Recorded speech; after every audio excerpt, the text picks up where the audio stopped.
the baby to develop lungs and brain. Depending how early they are typically born with deficiencies in brain development and lung development. When the baby is fed human milk, the baby can, not in the case of a bottle, but if it's fed through the mother, the baby can send an hormonal signal to the mother to produce a different type of human milk, like more protein or less fat or whatever. Human milk is not stable at all. It's not uniform at all. It changes. Another researcher out of University of Arizona has a quote that is very true. She says, we know less about human milk than erectile dysfunction. Isabel Hoffmann built her first company in the early 90s, bundling a children's game with Apple, and grew it from 16 people to 300. Years later, when her daughter got severely ill from food allergies, she started building something different. A handheld sensor that could scan food at the molecular level. That became TellSpec. But the technology kept pulling her forward through agriculture, tobacco, textiles, until she landed in on the one place it could matter most, the neonatal unit. Preemie Health analyzes human milk in 30 seconds and generates a personalized fortification prescription for each premature baby, matched to their clinical profile. In this episode, we talk about the gap in neonatal nutrition, how our team used synthetic data to train AI models before real-world data existed, and what we still don't know about human milk. Let's get into it. Today, I've got Isabel Hoffmann, the CEO of TellSpec and Preemie Health. I'm really excited to get going today with you and just hear more about your story and your journey to Preemie Health and more about what's going on at the company now. And where are you calling in from today, Isabel? I'm calling from Canada. From Canada, but the company is out in... Well, the company is UK company. Just want to go ahead and get started. I know a decent amount about the journey with the company, but touch on your personal journey and what brought you to, you're a serial entrepreneur, what brought you to where you're at now? And I'm a little bit old. One would say I lived through a few little digital revolutions. I think I'm living through the major one. I lived through the 1988 all the way to the 92 revolution of the desktop publishing. I was just finishing my master's degree, and I was offered a position at the University of Toronto to have a center in information technology. So I became a director there. And imagine in the early 90s, what was the world's computer like?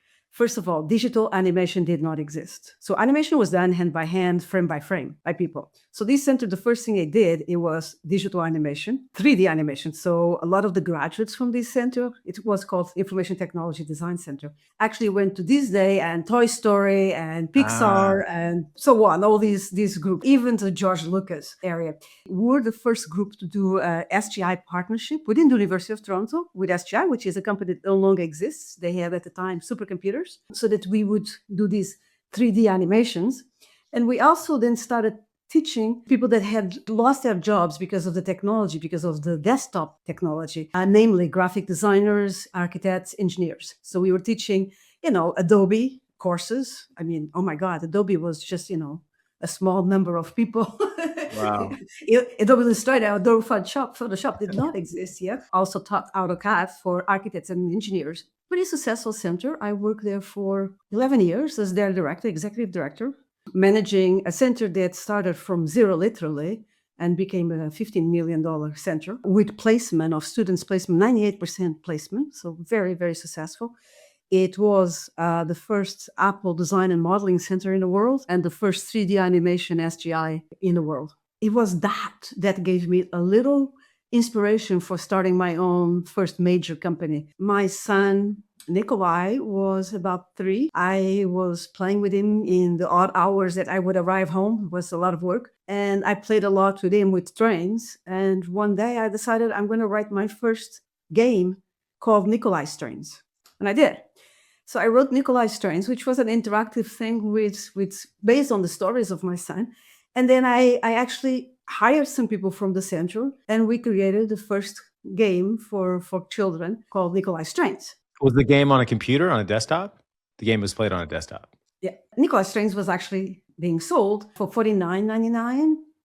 And we signed a deal with Apple. And Apple basically said, we're going to give you 99 cents each time we sell a computer. And so overnight, this small company, we were 16. And Apple said, oh, by the way, You don't have any costs. We just give us a master and we're going to cut this on our own. So you have no costs. We're going to give you a check straight. The first check, guess how much that we got from them? 100,000. Try harder. 500? Almost 2 million. At 99 cents a piece? Yeah. Like, So- what?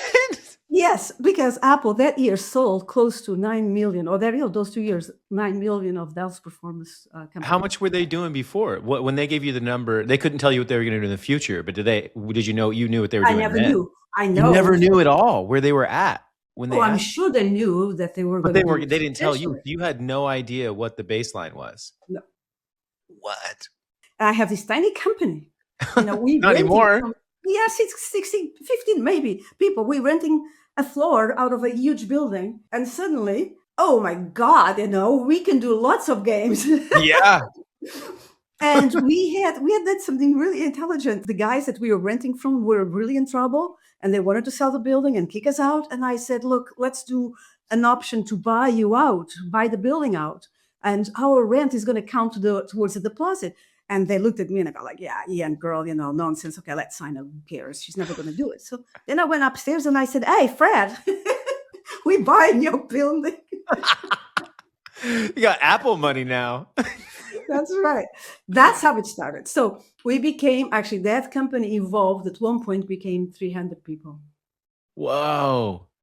And we actually went to Corel and bought the Corel multimedia division. Now I'm even more curious. So, how does this go to TellSpec? So it was a company that just exploded, as I just said, 16 to 300 in a few years, and tons of titles. We were calling titles because we're sort of, publishing animation and, CD-ROMs and so on. And wow. How did we move? We were classified as a CD-ROM software company. And we were ready to do an IPO. Underwriters did not like us because we had tangible media, the CD-ROM. And they were right in a way, because when the games did not sell, we would cut, and manufacture a lot of games. And if they did not sell, we had to do write-offs. And I remember at one point we had to do a huge write-off because there was quite a few games that did not sell. I remember Goldman Sachs talking to us and saying, we really like you as a company, as a group, but we don't like your strategy. I think, tangible media should not be the way to go. Now we're talking about 2000. I remember getting out of that meeting with my CTO and my CFO and saying, tangible media, does it mean CD-ROMs? I'm completely stupid. What is this? What is he saying? And the CFO said, yeah. We have these write-offs, we cannot be. I said, but come on, the broadband, it doesn't exist. Do we have a magic ball to understand that we can do these games and stream them over broadband? Stream was not even a word, okay? Publish them over broadband? There's no broadband. So it was a very difficult situation, but we knew that our days were cut off. Yeah. And then there was the bubble of 2001. And lots of companies lost their thing. And we were one of them. Doesn't matter, we closed. Too much of a fight. It's hard to stay alive. So I had basically to stop and have my midlife crisis. And said, yeah, what do I do? I was so burnt out. Every day you felt like you were in a boat with holes and you were filling the holes. But before that, we had raised money like crazy, okay? I remember one day in New York raising, $5 million in half an hour. Like, what? Wow. Yeah, so it was exhausting and I had to take a break. My marriage fell apart and I decided, okay, I need to do something else. I need to not do technology. I was very interested in medicine. I've always been. And I decided, okay, I'm going to start taking courses. I started taking courses in genetics, going to conferences, and eventually applied to medical school. I was not accepted. I'm sure that my age was a factor. And then I thought I could apply for something. That's how TellSpec comes in. My daughter got really sick. My daughter was second child. Everything that she ate caused her allergies, caused her problems, caused her hives. And so I started, looking at food and allergies, at metabolization, learning everything, contaminants in food. And I actually wrote a book on this, never published it, but I actually wrote a book. And I sat by her bedside literally for, 8 months. That's how sick she was. And at that stage, I started thinking, what if we had a very easy object, something that attached to a phone or even the phone itself, or something like a keychain that could scan food and could tell people that suffer like her what's in that food. So that's how it started. The first thing was spectroscopy, spectroscopy to read the molecular fingerprints of the substance. And the first one that we used actually was Raman spectroscopy, which uses a laser. And I had to kill that one because, of course, laser makes the whole object bigger and cannot be used by just anybody. I mean, we have to use glasses and so on. But You can't sell that to consumer. not practical. So then we went to the infrared spectroscopy, and that's how it started. I feel like I think about it like version of Star Trek where they scan somebody. You can tell everything about them medically wrong, but this is with food. Our logo, TellSpec, at the bottom says, "Beam me up." Yeah, it was. So It was. that led to TellSpec, and then I want to then get into TellSpec and then the pivot to where you're at now with Preemie So Health. TellSpec was a really difficult company. We did crowdfunding. We thought at the time that we could actually deliver a product for $300 or less. So we thought mass market, and it never happened. We could produce the prototypes for 500 and up. We delivered a few, but it was sinking costs. Every time we delivered one, we had to, swallow good 300 and sometimes even 400. The prices, instead of going down as we had projected, so you learn. I mean, I know I'm a mathematician, but still, a little bit of economy here, right? Yeah. more demand, lower the price. Well, it didn't happen. More demand, That's economics. higher That's what I price. learned. Totally backwards. It became really difficult. I mean, when I think about it, that same device we brought to the market into 2015 at 550, today is sold for 3,000. So Wow. we had two problems. One was the price, and the other one is the device being an infrared did not really scan trace. So we had to change the allergy because trace is the problem for allergies. Change it to something that was more like nutritional value, like fat, protein, carbs, energy, fatty acids, that kind of thing, which it can do well. Of course, we had a bunch of crowdfunders upset at us, but like any crowdfunder, not all of them actually deliver what they say. I mean, this is what happens, right? It's not the best investment. You can't be upset about being No, exactly. crowdfunding not Plus, work out. we paid probably $100 for it. So, Come and on. actually, it's interesting. The more upset people were actually the ones that paid $100. So, but anyway, we started looking at this. We had this device. What do we do with it? And it was a B2B. Clearly, it was B2B. It was not a B2C. It was not for customers. So we got our first client was a Netherlands company, large Netherlands company. They sold flour, and the flour had been contaminated with certain adulterants on purpose, and they wanted us to detect the contamination. And we did a project, and it was great. And then we had a good project to show, and then suddenly we have a huge contract with a retailer for shelf life for fruits. And then we started getting one more contract, and we became basically a service company. So we would get a contract, someone would come in and say, like a tobacco company, we did a huge contract with a tobacco company. I want to look at adulterants in all my products, vapes, tobacco, and oral pouches, and so on. We did that. And it was great. The results were amazing, and we could do beautiful stuff with our models. They were AI models. The sensor performed quite nicely. But, it's this vague thing that you have inside you. Okay, I just started this to help people avoid food that is bad for them. And now I'm helping tobacco companies. Yeah, a little bit of a shift. Yeah. You don't sleep as well as at night. So this is where the Preemie starts. So I kept on thinking, come on, guys, to my team, we can do something with this that could be more impactful, that could have more meaning. There were lots of ideas. Textiles, textiles. I mean, why do I care that this is 100% wool or, it has alteration and it says wool, but it's not wool? I mean, maybe border control cares it, but I don't. So we went through so many soil, and we did applications in soil, okay? And eventually was, again, back to food and children, and from children, babies, and from babies, premature babies. And then we thought, oh, this is very niche, very, very, very focused. But premature babies do miss a part of the last trimester of pregnancy where a huge amount of fat and protein is transferred from the placenta to the baby to develop lungs and brain. Depending how early they are born, they are typically born with deficiencies in brain development and lung development. But these deficiencies could be corrected if they had been given the nutrition that they ought to have had if they were inside the mother. There is a lot of consensus in terms of what is the nutrition that should be given to these babies. There's publications, ESPGHAN, which is the European Society of Pediatric and Gastroenterology, Hepatology, and Nutrition Society, that recommends the given fortification. But the human milk is designed for full term, not preterm, and it's typically weak in those requirements. So it's typically weak in protein and in certain fatty acids and in fat itself. Neonatologists struggle to really give the correct personalized nutrition to a preterm. And that's what we did. That's Preemie. That's the birth of Preemie. A sensor that actually measures the milk, the human milk, and then an app, actually software, desktop software that looks at the clinical data of the baby. It knows. And then matches. Yeah, and says, okay, this milk today for the needs of this baby may need to be fortified. How much it needs to be fortified in fat, protein, and fatty acids, and creates a prescription for the day. Because what's being done now? I guess that's the big shift. Yeah.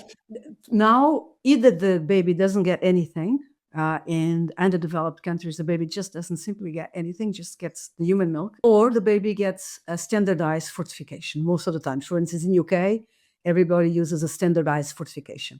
In other words, you could be over fortifying fat and protein, which has its own problems, such as renal failure, obesity, and so on. There's the cardiovascular problems as well. Or you could be under fortifying, which, it defeats the purpose of fortifying.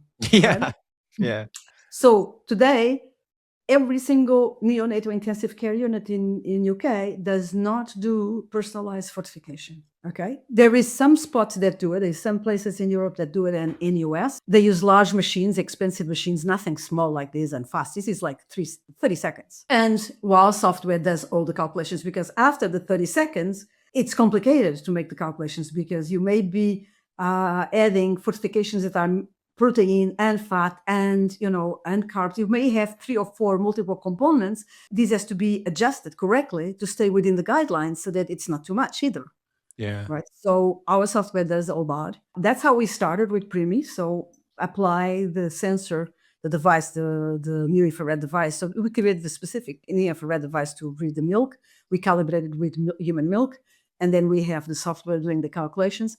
And then we went one step further because we started really getting into, neonatal intensive care units. And we said to ourselves, okay, this is fine. The guidelines exist, but the guidelines are silent when the baby has predisposition for certain diseases that these babies typically have. And I give you a perfect example. A baby that is born before 28 weeks, almost 100% of the time, that baby will need oxygen.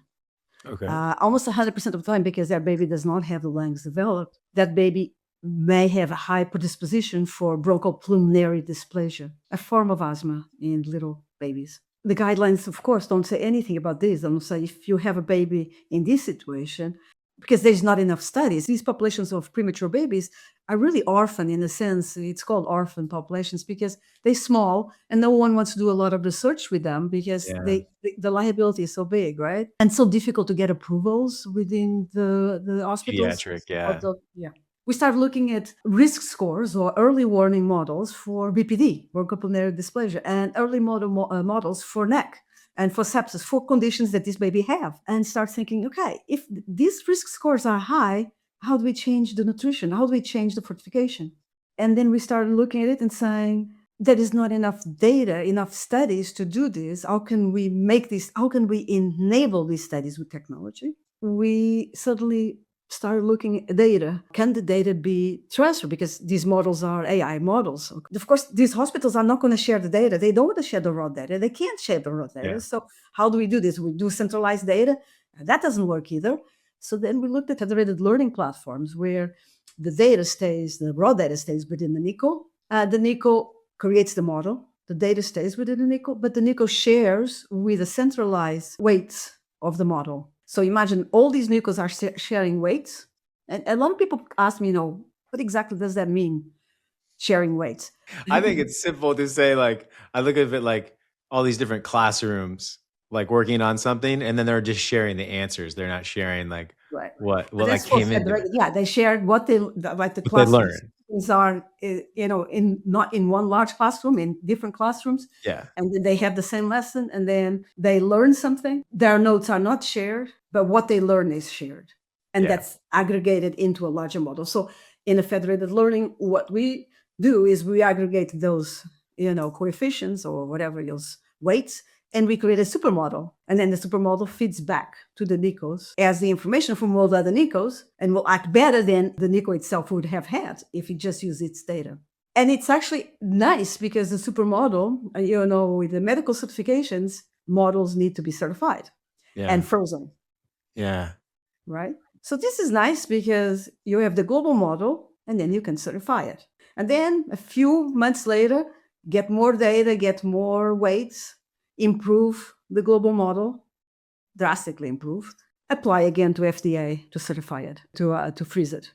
Now And we then had talked about that. So what it on the, do you explain that a little bit for people who don't know and understand? When you submit an AI model you're to the FDA and they approve as a medical device, that they freeze that model at that point in time. But then you have to go back if you want to change it or alter it.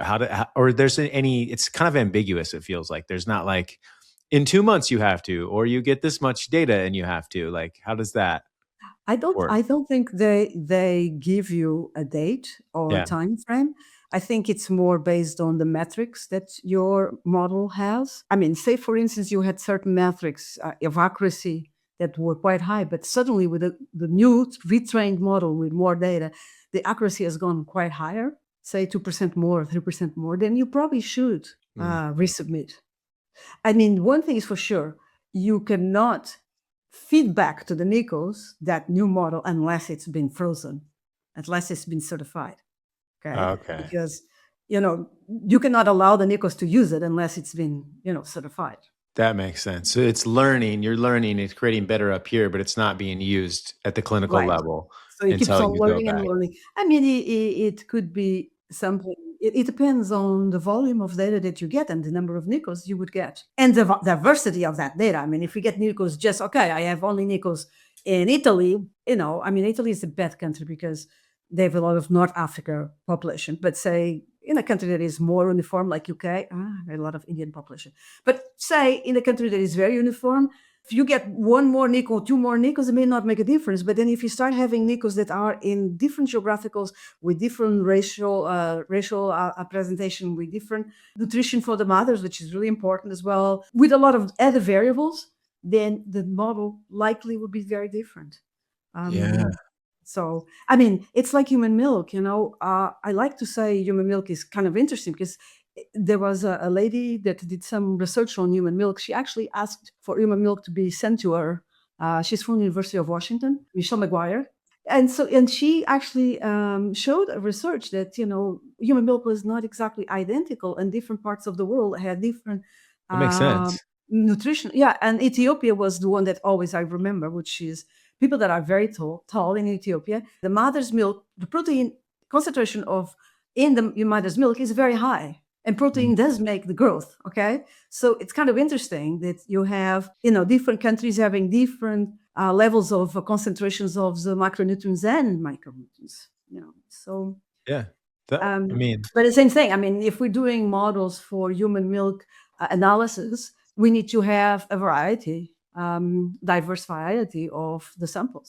where are you at now in terms of, and also just speak to maybe some of the challenges of that, having an AI model in this space and just where you're at now as a company? We are just finalizing the certification, the first certification in UK for the Preemie system plus a software that does the calculations, but not yet for the Federated. Federated is still at the stage where it's called TRL 5, Technology Readiness 5, where we're doing a feasibility study. We have to do feasibility studies with the neonatal intensive care units to understand if this is how they would see it, if this works and does not interfere with their workflow, if it has value.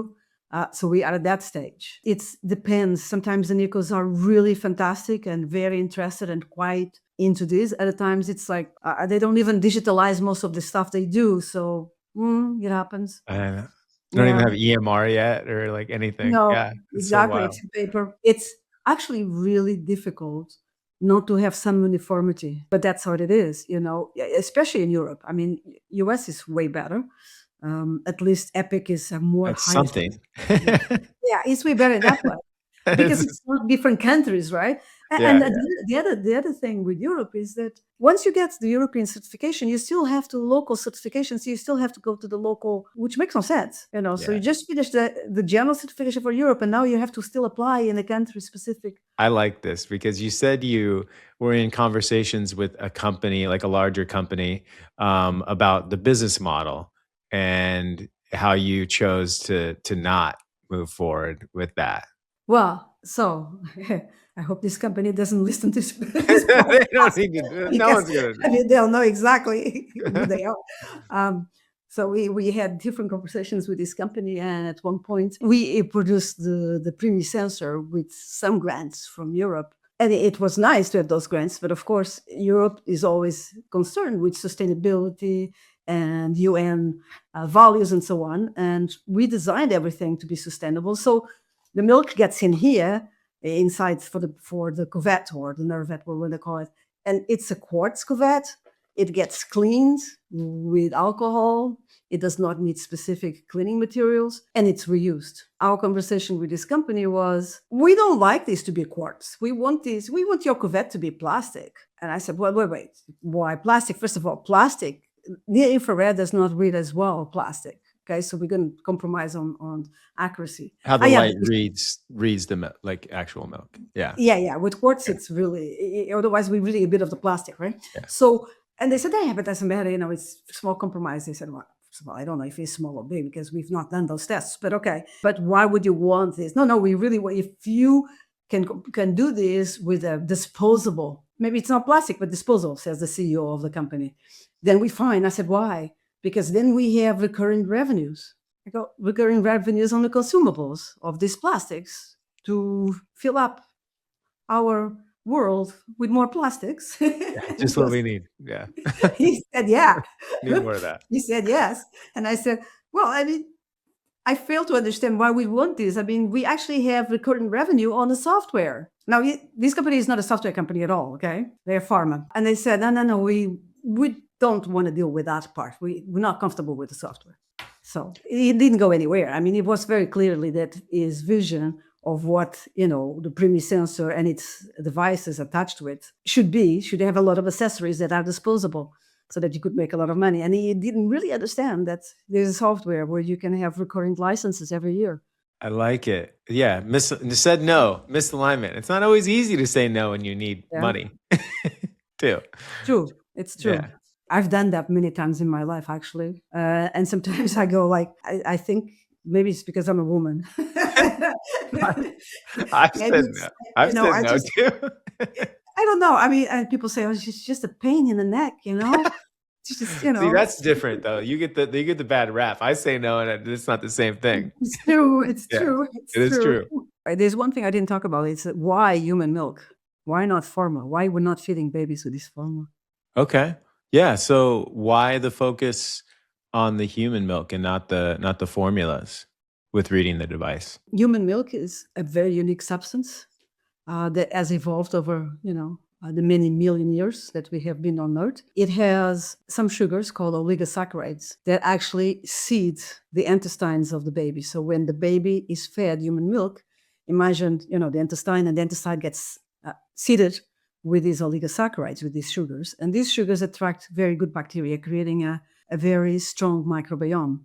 Yeah. If the baby is not fed human milk, the baby does not get oligosaccharides. Now, there's over 200 of these sugars, of these oligosaccharides. And so it's complex. Of course, formulas groups, manufacturer formula, baby formula, have tried to synthesize these oligosaccharides. I think Nestle has done at least 2. But from 2 to 200 is a long way. And there's another thing that is very interesting about human milk. When the baby is fed human milk, the baby can, not in the case of the bottle, but if it's fed through the mother, the baby can send an hormonal signal to the mother to produce a different type of human milk, like more protein or less fat or whatever.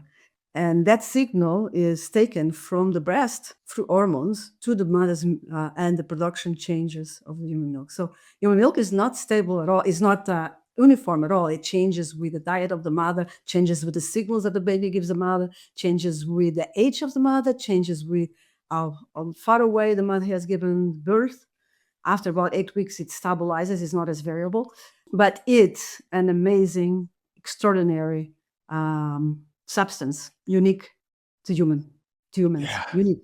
Yeah. Unique to humans. This you were telling me this last. This is so fascinating to me. So it's as what the future holds for this is exciting to me too. Is one thing you're tackling now is obviously with these premature babies that need this like fortification of their milk, but what we can learn from this over time. Like, and on that, like, where do you see that going? Like, You what know, it's excites you about that? Like, what's yeah. next after this? Yeah, I mean, it's the amazing part of research. I mean, so a woman out of another researcher out of University of Arizona has a quote that is very true. She says, "We know less about human milk than dysfunctional erectile dysfunction." It's true. This is so you It's told me true. this last time. That's such a So, bad and look on it's humanity. yeah, it's very bad look on humanity. I would say a bit a few more things there on the patriarchal societies, but there's more research Hey, focus on this is the help true. of the male than the help of the female. And it's the Interesting enough, beginning of food. We have all this obsession with food, the first food that we are not focusing on. Like, yeah, and it's so important because the babies that don't get fed human milk, what microbiome they build? They build the microbiome of the hospital. yeah. I mean, You just the worst wonder why all possible these allergies, microbiome. all these different things happen later on in life. And then to fix the microbiome, it's almost impossible. I mean, yes, there's probiotics, yes, there's fecal transplants, yes, there's a lot of stuff, but to really fix that microbiome it's for life. And the microbiome affects everything, even your cognition affects everything in your life. So important to have more studies. So a story for you. We were really excited to talk with the National Neonatal Research Database in UK. They've been collecting clinical data on these premature babies for at least 12 years, I think maybe more. And they have over 12 million data points, so 12 million babies, which is amazing. They collect these every quarter. They are out of Imperial College. They collect these every quarter. The NICUs that are part of the NHS system, the National Hospital System or Health System, are mandated to send the data to this database. They anonymize the database and maintain it, and then they allow researchers to access the database, UK researchers. So we've been talking to them and accessing their database. And Oh, at one point I said, okay, this is great. We have tons of clinic data that we can validate our models for, which is fantastic. yeah. But I asked, what about milk? What about the milk data? Do you have, milk data on this database? And they said, no, we just have if the baby was, fed with human milk or fed with formula. And I said, well, this is really sad. If we had the composition of the milk, I mean, of course, the formula, we have the composition, but for the milk composition that was fed, we could, imagine what we could do with that. We could say, this baby, was thriving because he had this amount of fat or this amount of protein or this amount of whatever fatty acids, and it avoided whatever diseases the baby avoided. So we are really wanting to change and improve that database, not to change but to add to that database information about that milk given to the baby. So there's so much stuff that that we need to understand. And now with AI, the amount of information that we can ask on a database like that is crazy. It's just insane. We can link diseases one to the other. We can link comorbidities. We can look at the care that was given in terms of nutrition. By the way, nutrition is the predominant primary care given to preterms. So we can really, really explore what is nutrition that should be personalized for each baby. It's what we're doing is actually personalized nutrition. It really is. Yeah. It's very difficult to do for adults, but quite easy for babies because there's only one substance they take in human milk, right? They follow the protocol. The babies Yeah, do to 'cause they follow the don't have a protocol. choice. Actually, our software tracks how many times the feeding was done, how much the feeding was received, And actually, the software actually looks at the growth, if they put in the growth of the baby, and correlates it with the fat, the protein, the carbs, the energy, so that Wow. they can go retrospectively looking at it and saying, okay, I'm doing the right fortification. Yeah. Oh, that's like real preventative medicine. We're talking about getting way back to the beginning. That is true. Yeah, at the very beginning, the microbiome as well. Wow, that has a lot to go, like, over time. I'm excited to see, yeah, Yeah. what's next Yeah, or and where this I goes. can just see so many different other models that we will do for predisposition of diseases. I guess on that note, the last thing, how were you training these models early on? Like, where was the data coming from? We build synthetic data by scavenging. Yeah. I when I said to my people, my group, we're gonna do this with synthetic data, they said, "What's synthetic data? What are you talking about?" I said, "Come on, guys, why can't we not, go through all the, peer review documentation Yeah. that's done models on, say, BPD, bronchopulmonary dysplasia, and look at the data, look at the variables that's, the parameters that influence the onset of BPD. We spent a few months going through data, through the literature, and then a few months creating code to generate synthetic data, and then another few months creating models. And we have we have 10,000 points. We have 10,000 babies, synthetic babies, synthetic data for Wow. babies. Yeah. That's And now we also are validating exciting. them with the real data. I was talking to a geneticist about this the other day because he was saying he was using peer-reviewed data to do the same thing, to look at genetic, like to sort of to train that with just peer-reviewed data. Wow, that's next. That's I mean, exciting where we could yeah, go. I wanted to do this for human milk, right? But Yeah, there is no information on human milk. There is no publications on human milk. There's very few, to so just you can't figure it do it. out. Yeah, Yeah, you can't do it. I like But it. for BPD and neck and quite a few diseases, not all diseases, but For those recently we first had a one. meeting with a very interesting neonatologist out of Portugal, woman actually, and she said, This is great. I want to work with you guys, but one thing, this is what she says. One thing that I'm really worried is when I have a baby that has internal hemorrhage, and there's no models, there's no literature, there's nothing, and I can't save that baby. And I got out of that meeting thinking, we're going to have to help this. We're going to have to, somehow understand at one point, how do you help a baby with a condition that is more than orphan, is orphan to the power of infinity? Sorry, I'm mathematician, but it's more than orphan. I mean, there's, one baby probably in 10 years that has internal hemorrhage. The idea is to help that. It's to, get further and further, better and better and better, but never receiving data, never owning the data, just enable the platform where the NICUs do that, their own Yeah. models, or doing the models for them if they want. Perfect. Well, on that note, since you've had a journey with entrepreneurship and different things that where you're leading now, any advice for any young entrepreneurs or people starting their own, and particularly within medical device or AI technology? We are living in a world that is not such a nice world, actually, because we went from being very open and sharing and companies wanting to, access markets like US and so on, to everything closing down. I mean, now Mm, everybody looks like a Brazil country. Brazil always had really high tariffs for everything. Everybody's, me, and no one gets in and so on. So it's very difficult. And the legislation for certification also has changed in US and is changing just changed in Europe and it's changing in US to make it even more onerous, which is a problem because small companies cannot afford to do these certifications.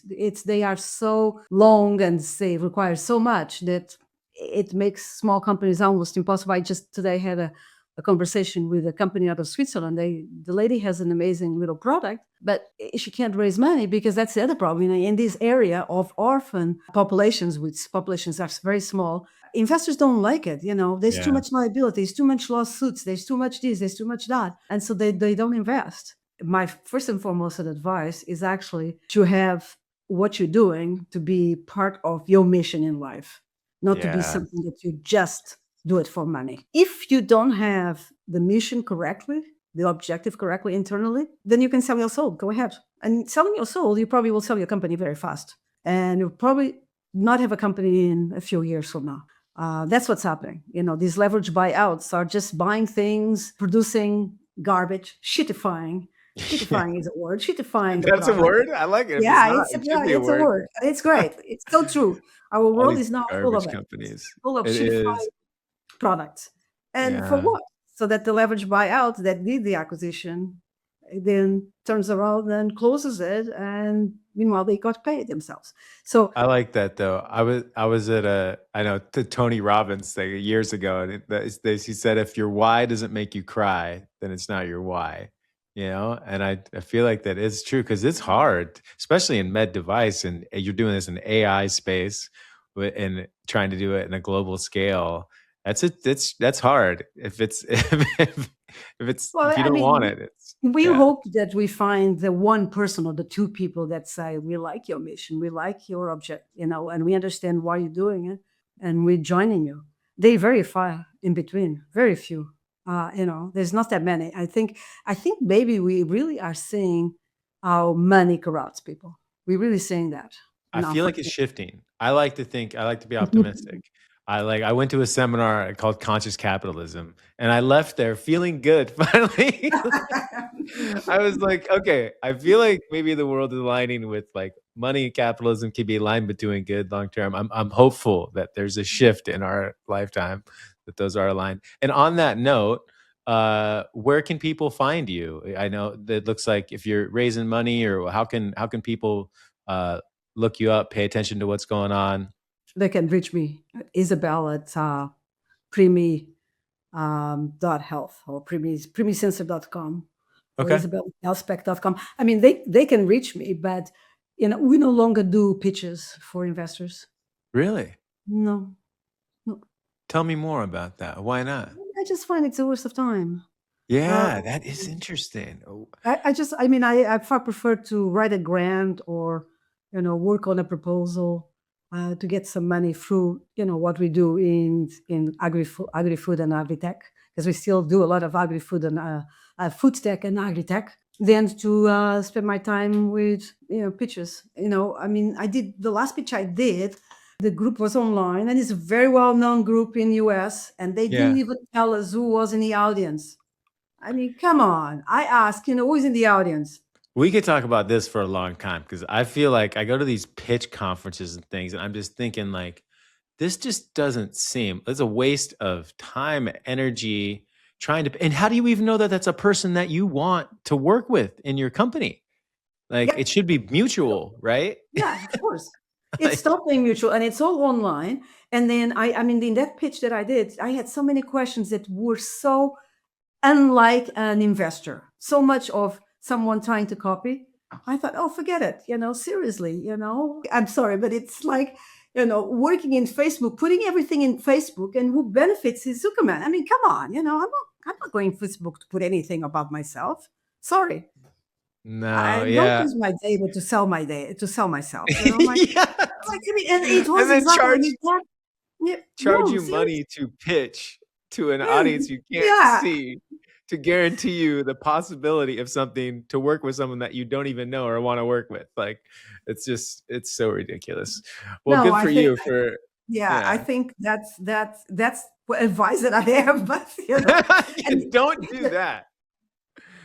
today Yeah. when I was talking with this lady from Switzerland, she was telling me forever, many pitches and I did it, and I go like, I don't do it. I stopped doing it.